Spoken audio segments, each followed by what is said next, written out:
মাদারীপুরের সরকারি খালে অবৈধ বাঁধ উচ্ছেদ অভিযান পরিচালনা করা হয়েছে।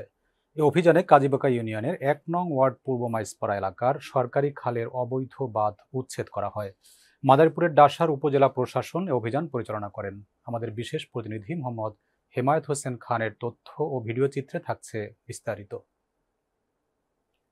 শনিবার সকালে জেলা প্রশাসকের নির্দেশনায় ডাসার উপজেলা প্রশাসনের উদ্যোগে সরকারি খালের অবৈধ বাঁধ উচ্ছেদ অভিযান পরিচালনা করেন উপজেলা নির্বাহী অফিসার সাইফ উল আরিফিন। স্থানীয় সূত্রে জানা যায়, মাদারীপুরের ডাসার উপজেলার কাজীবাকা ইউনিয়নের ১ নং ওয়ার্ডের পূর্ব মাইজপাড়া এলাকায় স্থানীয় প্রভাবশালীরা তাদের বাড়িতে যাতায়াত ও মৎস্য চাষের জন্য সরকারি খাল দখল করে বাঁধ নির্মাণ করে। এতে এলাকায় জলাবদ্ধতার সৃষ্টি হচ্ছে বলে জানান এলাকাবাসী। এরই পরিপ্রেক্ষিতে মাদারীপুর জেলা প্রশাসকের নির্দেশনা মোতাবেক ডাসার উপজেলা নির্বাহী অফিসার সাইফুল আরিফিনের নেতৃত্বে সরকারি খাল দখল মুক্ত করার জন্য সকালে পূর্ব মাইজপাড়া বীর মুক্তিযোদ্ধা আবুল কাশেম হাওলাদার ও গোলাম মাওলা মুন্সির বাড়ির সামনে থেকে উচ্ছেদ অভিযান শুরু করে বীরমোহন উচ্চ বিদ্যালয়ের সামনে গিয়ে শেষ হয়। পর্যায়ক্রমে এই অভিযান অব্যাহত থাকবে বলে জানিয়েছেন উপজেলা প্রশাসন। এ বিষয়ে ডাসার উপজেলা নির্বাহী অফিসার সাইফুল আরিফিন বলেন, এখানে একটা প্রবাহমান খাল রয়েছে। এ খালটি দিয়ে পানি প্রবাহিত হতো। এলাকার কিছু লোক এই খালটির বিভিন্ন জায়গায় ভরাট করেছে। আমরা ইতিপূর্বে তাদেরকে সতর্ক করেছিলাম, কিন্তু তারা মাটিগুলো সরিয়ে নেয়নি। জেলা প্রশাসকের নির্দেশনা রয়েছে, বর্ষাকালে যেন জলাবদ্ধতা সৃষ্টি না হয়, আমরা সেই লক্ষ্যে কাজ করে যাচ্ছি।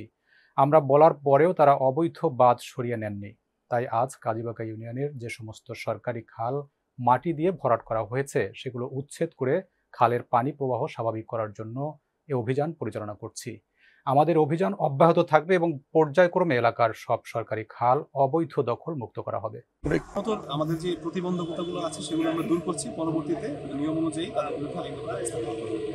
আচ্ছা, যারা ক্রীড়া শক্তি, ক্রীড়ায় বল, মাদক ছেড়ে মাঠে চল, এই স্লোগানে চাঁদপুরের মতলব উত্তর উপজেলার নিশ্চিন্তপুরে মাদক বিরোধী প্রীতি ফুটবল টুর্নামেন্ট অনুষ্ঠিত হয়েছে।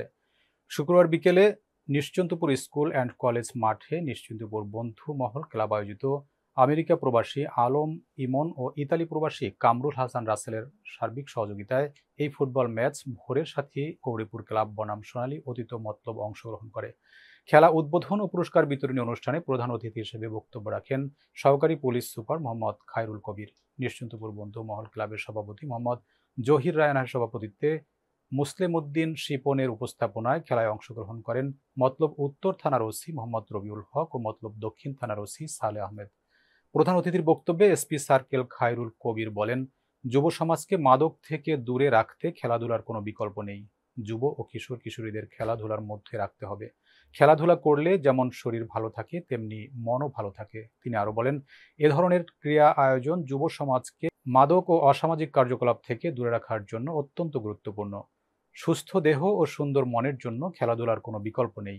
আমি আয়োজকদের ধন্যবাদ জানাচ্ছি এবং যারা এই সুন্দর আয়োজনের মাধ্যমে তরুণদের খেলাধুলার প্রতি আগ্রহী করে তুলেছেন, ভবিষ্যতে এমন আয়োজনের পাশে থাকার প্রত্যয় ব্যক্ত করছি। খেলায় ভোরের সাথী গৌরীপুর ৩-১ গোলে সোনালী অতীত মতলবকে পরাজিত করে চ্যাম্পিয়ন ট্রফি অর্জন করে।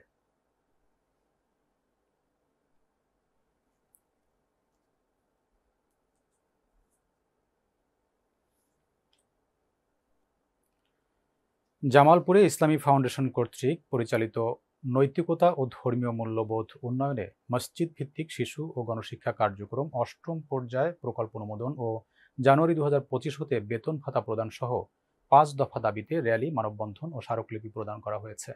সকালে শিক্ষক, কেয়ারটেকার ও কর্মকর্তা কর্মচারীদের আয়োজনে জেলা প্রশাসক চত্বরে ইসলামী ফাউন্ডেশন কর্তৃক পরিচালিত নৈতিকতা ও ধর্মীয় মূল্যবোধ উন্নয়নে মসজিদ ভিত্তিক শিশু ও গণশিক্ষা কার্যক্রম ৮ম পর্যায়ে প্রকল্প অনুমোদন ও জানুয়ারি ২০২৫ হতে বেতন ভাতা প্রদান সহ ৫ দফা দাবিতে শহরের মডেল মসজিদ থেকে জেলা প্রশাসক চত্বর পর্যন্ত র্যালি শেষে মানববন্ধন অনুষ্ঠিত হয়।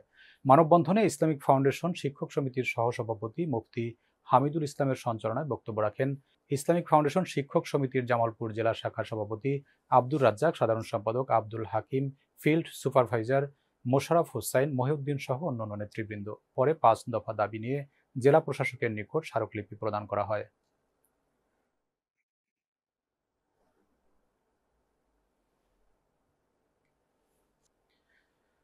কুড়িগ্রামের ফুলবাড়ী উপজেলার ৩ ইউনিয়নের ৩৬ জন ইউপি সদস্যের অংশগ্রহণে গ্রাম আদালত বিষয়ক প্রশিক্ষণের উদ্বোধন করা হয়েছে।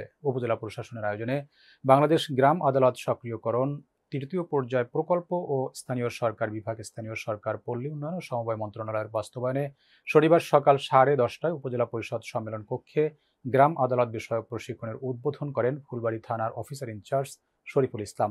এ সময় উপস্থিত ছিলেন উপজেলা মহিলা বিষয়ক কর্মকর্তা সোহেলি পারভিন, উপজেলা সহকারী যুব উন্নয়ন কর্মকর্তা আব্দুর রহমান সহ আরও অনেকে। প্রশিক্ষণ পরিচালনা করেন বাংলাদেশ গ্রাম আদালত সক্রিয়করণ তৃতীয় পর্যায় প্রকল্পের রাজারহাট কুড়িগ্রামের সমন্বয়কারী রকুনুজ্জামান।